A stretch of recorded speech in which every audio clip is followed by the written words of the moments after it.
So this year the Scarp Trek is taking place in the northwestern semi-arid parts of South Africa. It's locally called the Bushmanland. We like to refer to it as the Boerseland.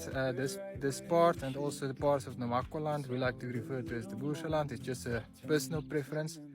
It is a really nice part of the country, really dry and a sort of deserty climate. It's really something to experience. You can't explain it, you have to experience it. The silence is absolutely amazing.